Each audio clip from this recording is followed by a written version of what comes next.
Isabella Hartley had it all: wealth, influence, a sprawling estate in the Hollywood Hills, and a calendar booked with meetings and galas. But one thing her money couldn't fix was the quiet ache in her heart for her 7-year-old son Leo, diagnosed with autism at the age of 3. Leo rarely spoke, avoided eye contact, and spent hours lining up his toy trains in perfect symmetry. Specialists were flown in, expensive therapies tried, but progress was painfully slow. Isabella, though loving, had quietly begun to believe that she might never truly connect with her son. Everything changed one rainy Tuesday afternoon. Isabella had returned early from a cancelled meeting. The house was unusually quiet. Curious, she followed faint voices coming from the playroom. As she approached, she heard something that made her stop in her tracks: Leo's voice. Not just speaking, but conversing, and not in English. He was speaking Spanish. Then, a minute later, he switched to French.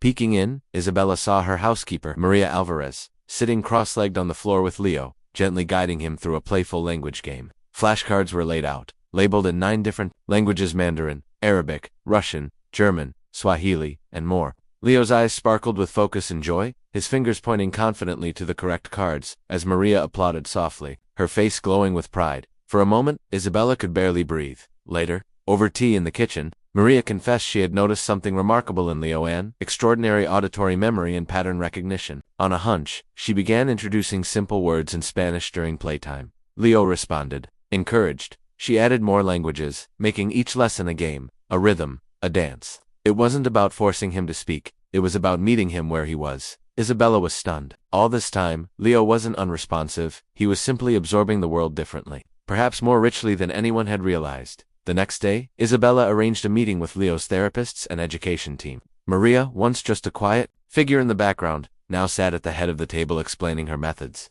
Soon, Isabella funded a language-based learning initiative for neurodivergent children. Inspired by Maria's work, she even set up a scholarship in Maria's name. And Leo, he didn't just learn to speak, he began to express in music, in art, in languages. For Isabella, the world opened up not through a $1 million program, but through the quiet magic of a woman who believed her son could understand the world and that the world should try to understand him.